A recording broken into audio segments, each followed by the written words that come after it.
Pamenu vaikystėje labai anksti kažkaip pradėjau svajoti, reiškia, kokiam name norėčiau gyventi ir labai atrodė sudėtinga svetimam žmogui paaiškinti, kokio tu namo nori, kokių erdvių. Turbūt tas problemas šiandien sprendžiu.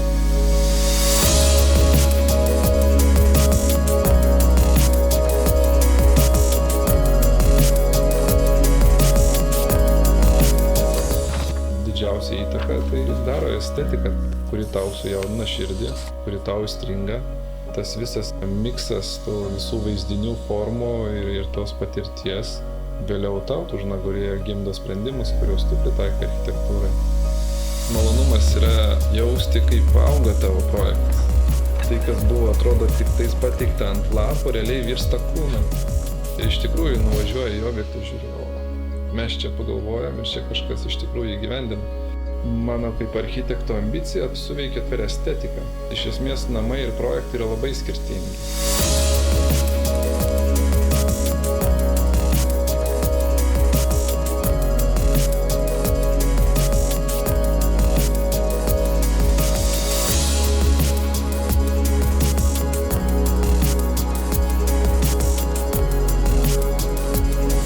Nors atrodo ir 10 metų jau nemažas laiko tarpas, kol projektuoji, bet tu kiekvieną dieną mokais ir kuo toliau, tuo atrodo giliau lendi.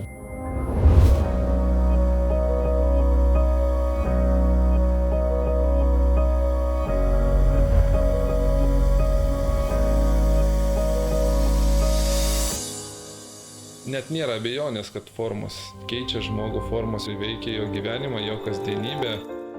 Nuo jos viskas priklauso. Kaip tu išspręsi ją funkciškai, kaip ją apstatys, kaip bus išplanuota, kaip išdėlioti baldai, interjero elementai. Tai emocinis pajautimas ir tam tikras emocijos įnešimas į žmogaus gyvenamą erdvę, man atrodo, čia yra svarbiausia. Tada žmogus tampa laimingu gyventoju.